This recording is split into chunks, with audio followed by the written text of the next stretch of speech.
Como um bestão que andava numa carroça comendo frango com a mão e jogando os ossos pelos lados. Ele é descrito popularmente como um besta, nada de besta. Enquanto que os reis da Espanha ficaram querendo pedir perdão a Napoleão para continuar mandando, e ele viu que o bom era o Brasil, não era Portugal. Largou aquela velharia lá e veio para cá, abriu os portos e começou a organizar o país. Trouxe para cá 18 mil pessoas. Essa transladação é imensa. Ele trouxe para cá toda uma classe dominante já feita. Muitos deles com curso universitário feito em Coimbra. Muito mais que os brasileiros que tinham estudado em Coimbra. E é essa gente que organiza o país.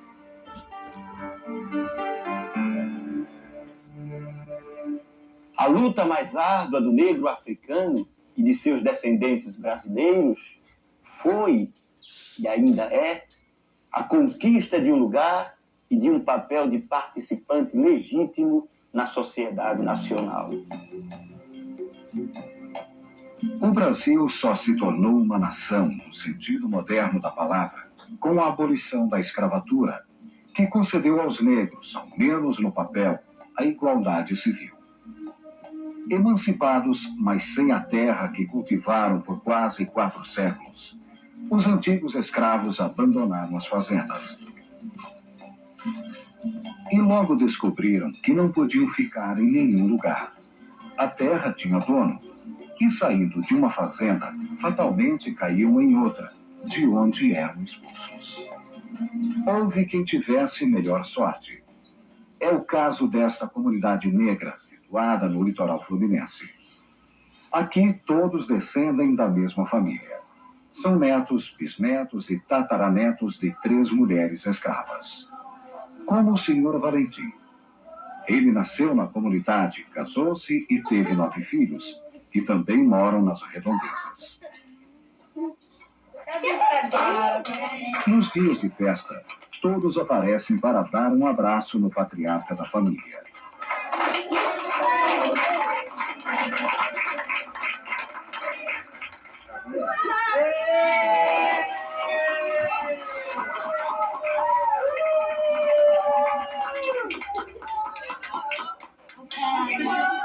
Hoje estas terras se valorizaram. E a família, ameaçada de perder tudo, tenta provar que tem direito a permanecer onde nasceu.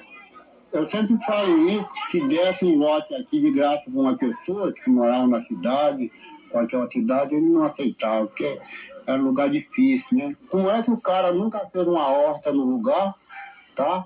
Nunca plantou sequer um pé de flor, e depois vai colocar até em juízo que ele é dono daquela terra, tá? Que ninguém pode aprovar isso. A escritura é muito fácil de fazer. Essa terra aqui, como eu já falei, é terra hereditária. Terra que vem de lá de cá, né? Do tempo da escravidão. Eu vim pra cá com idade de mais ou menos assim, 7 anos. Eu vim pra cá, gostei muito aqui, o povo foi muito bom, mas, sabe?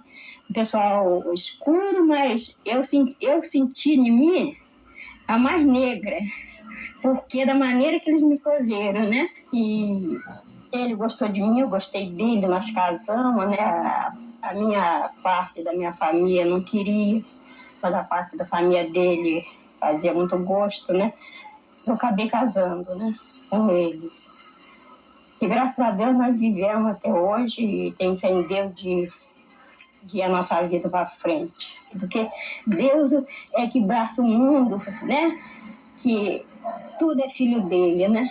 Então não tem gordo, nem magro, não tem cor, não tem raça, tudo é dele, né? A maior parte dos escravos concentrou-se na periferia das cidades, nos bairros africanos. Ali eles criaram uma cultura própria, feita de retalhos do que o africano guardou nos longos anos da escravidão. O negro guardou, sobretudo, sua espiritualidade, sua religiosidade, seu sentido musical. É nessas áreas que ele dá grandes contribuições e ajuda o brasileiro a ser um povo singular. Por exemplo, a cultura do Rio de Janeiro, a beleza do Carnaval Carioca, que é uma criação negra, é a maior festa da terra, a beleza de Iemanjá, uma mãe de Deus que faz o amor. Você não vai lá pedir remédio para o AIDS ou para o câncer, você vai pedir que o marido não bata tanto, não seja tão filho daquilo, não é? Pedir um amante gostoso. Isso é uma coisa fantástica. Um povo que é capaz de inventar uma deusa dessa, nunca houve depois da Grécia. Isso são os nossos negros, nossos mulatos.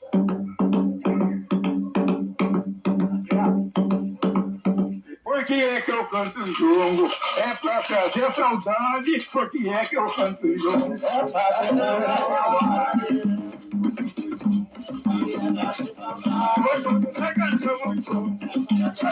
Uma tradição muito antiga. Eles não gostavam muito que branco frequentasse jongo, né? Eles gostavam mais dos pretos, moreno bem pardo, bem tostado, né? Hoje, dança branco, dança preto, dança moreno, dança... Porque naquele tempo não era assim, não. Segundo a escola que eu tive com meu pai, que foi da escravidão, né? Então eu tenho um ponto de jongo que eu canto pro jongueiro, eu pergunto pro jongueiro o que é jongo. O jongueiro não sabe responder. O que é jongo? Agora, pro jongueiro tirar meu ponto, quer dizer, tirou o ponto, ele precisa responder para mim na cantoria do Hora do Jongo. Quer dizer, jongo, para quem sabe, é jongo. Para quem não sabe, não é nada. Com areia não se pode demandar.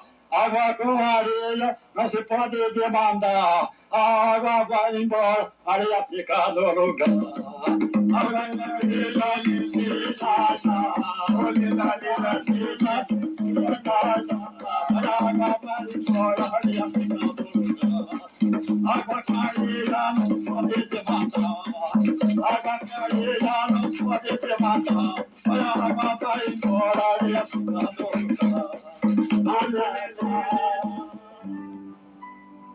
No final do século XIX, a crise de desemprego que ocorreu na Europa trouxe para o Brasil 7 milhões de imigrantes. Eles vinham para trabalhar nas plantações de café, o principal produto de exportação na época. Acabaram ocupando o lugar dos mestiços e escravos libertos como mão de obra assalariada. Os europeus se fixaram principalmente em São Paulo e no sul do país, onde renovaram toda a vida local e promoveram a industrialização. Esse país já tem, num certo momento, recebe uma invasão branca. Os europeus se haviam convertido, como os brasileiros agora, em excedentes de mão de obra. Mas vê a diferença. Uns que foram para a Argentina caíram em cima de um povo argentino, uruguaio e paraguai, que fizeram um país e que eram 800 mil. E dominaram. E fizeram um povo europeizado, que gosta de pensar que é inglês ou que é milanês. Aqui não. Essa quantidade de gringo cai em cima de 14 milhões de brasileiros. Então são absorvidos por nós. Encontraram um país feio, com séculos de história, com cidades importantes. Deram, é claro, uma grande contribuição e continuam dando. Mas muitos deles não conhecem nada. Então ficam se perguntando, e o índio o que que deu? Farinha. E acha que deu automóvel. Maria Ronald. Fernanda. Anderson. Sidney. Glória. Edivaldo. O Brasil é um povo mestiço, né? Tem o branco, tem o preto, entendeu? A mistura. Eu sou marrom, né? Essa situação de confluência das matrizes índias, negras, europeias, foi descrita algumas vezes como uma democracia racial. Aqui não há nenhuma democracia racial, é muito duro ser negro. Agora, o preconceito nosso é diferente por natureza do preconceito norte-americano. Aqui há um conceito curioso de branquização. O negro, quando vai ficando claro, também é necessário facilitar isso, sobretudo quando vai ficando rico, fica branco. Então, esse conceito de branquização é um conceito bonito. Então não é democracia racial, mas é branquização. É uma possibilidade que é até preconceituosa, de que o negro é aceito como alguém que vai deixar de ser negro, que vai transar com todas as brancas, que acaba lá clareando os filhos dele. É um preconceito. Mas é um preconceito, de certa forma, melhor do que o apartheid, que quer que o negro, que o índio fique longe, fique distante, pode até respeitá-lo lá longe, mas não quer proximidade com ele. Nós queremos é confluir, nós queremos misturar. Isso é bom, mas isso não pode ser chamado de democracia racial. Os fatos e ideias apresentados por Darcy Ribeiro deixam transparecer o caráter de um homem que dedicou sua vida ao Brasil e aos brasileiros. Os amigos o definem como um homem de muitas vidas. Como antropólogo, Darcy Ribeiro viveu 10 anos entre os índios, com quem aprendeu um profundo respeito à vida. Em várias ocasiões, este mineiro de Montes Claros deixou a antropologia de lado para ser um educador polêmico, que cedeu lugar ao político apaixonado. O senador Darcy Ribeiro participou ativamente da política brasileira. Foi ministro no governo de João Goulart, teve seus direitos políticos cassados e viveu 12 anos no exílio. De volta ao país, ajudou a criar o Partido Democrático Trabalhista ao lado de Leonel Brizola. O autor de O Povo Brasileiro faz questão de dizer que é homem de fé e de partido. E por isso avisa: não procurem em sua obra análises isentas. Para Darcy Ribeiro, a estrutura social brasileira pouco mudou desde 1500. O país é fruto de uma mentalidade colonial que se fundamenta na conivência de uma classe dominante com o atraso da maioria. Na sociedade colonial, o povo existia para a prosperidade de uma minoria interna e dos verdadeiros proprietários que estavam em Portugal. Hoje, às vésperas do final do século XX, o Brasil detém o triste título de ser o pior país do mundo em distribuição de renda. A separação entre classes ricas e pobres é quase tão grande quanto as que existem entre povos diferentes. Nesse sistema, a prosperidade não é repartida. O povo não pode existir para si e não é dono de seu destino. Dos escravos aos assalariados de hoje, o Brasil se fez como um moinho de gastar gente. A distância social mais espantosa do Brasil é a que separa e opõe pobres e ricos. A ela se soma a discriminação que pesa sobre índios, mulatos e negros. É muito duro para um negro fazer carreira no Brasil. E eles são a parcela maior da camada mais pobre, que está lá no fundo do fundo. E a camada sobre a qual pesa mais o analfabetismo, a criminalidade, a enfermidade. E é claro, precisam de uma compensação que nunca tiveram. E eles fizeram esse país. Eles construíram esse país inteiro. E sempre foi tratado como se fosse um carvão que você joga na fornalha e quando precisa de mais, compra outro. Atitudes do brasileiro para com o negro e por extensão para com o mulato e por extensão para com o pobre, a atitude é muito bruta. Sobretudo os branquinhos de merda têm uma atitude assim, muito frequentemente, de profundo preconceito e de nenhum respeito para essa gente, que é a gente que fez o Brasil. Isso aí da batalha, ser brasileiro é ser artista. Um pouquinho de sonho, né? Sofrer no paraíso. Tenho 40 anos, né? E eu ainda não sei o que é ser brasileira. O que o brasileiro mais gosta? Samba e homem bonito. De ter fé. Gosta de trabalhar. Nosso país vai bem? Não dá nem pra sorrir, né? A gente tá sempre alegre lutando. É ter muita personalidade. Mas que a gente é raça humana, entendeu? O Brasil se fez pelo esforço de nossos antepassados, de uma gente que sempre lutou para superar o atraso e que nunca abandonou a esperança de viver dias melhores. O povo brasileiro, apesar das diferenças regionais, se sente e se comporta como uma só gente, de uma mesma etnia. Uma mesma cultura engloba todos os brasileiros. Fala-se em todo o país uma mesma língua, colorida pelos sotaques de cada região.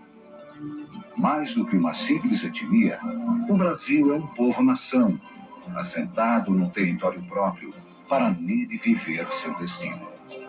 Mas essa gente nossa, feita de carne de índios, alma de índios, de negros, de mulatos, fundou esse país. Esse paísão formidável, invejável, a faixa maior de terra fértil do mundo, bombardeada pelo sol, pela energia do sol. É uma área imensa, preparada para lavouras imensas, produtoras de tudo, inclusive, principalmente, de energia. A Amazônia deve ser um país que é tão diferente. O Nordeste, até a Bahia, é outro país, que é muito diferente. A Paulistânia, com Minas Gerais junto, que ela fez, é outra gente. O Sul é outra gente. Esse povão é que está aí, pronto, para se assumir como um povo em si e como um povo diferente, como um gênero humano novo dentro da Terra, que as pessoas virão ver, olharão com respeito. Porque nós não somos cópia de ninguém, nós não somos reprodução de porcaria nenhuma. Nós somos nós, um gênero próprio, humano. E esse livro que eu escrevi aprendendo essas coisas, me convencendo delas e emocionando com elas. Eu li tudo que se escreveu sobre o Brasil, então eu estava preparado para fazer esse livro, Os Brasileiros, e gosto dele. Tenho orgulho, eu fiz de fundo do peito, de ter dado ao Brasil esse livro. É o melhor que eu podia dar. Gosto muito disso.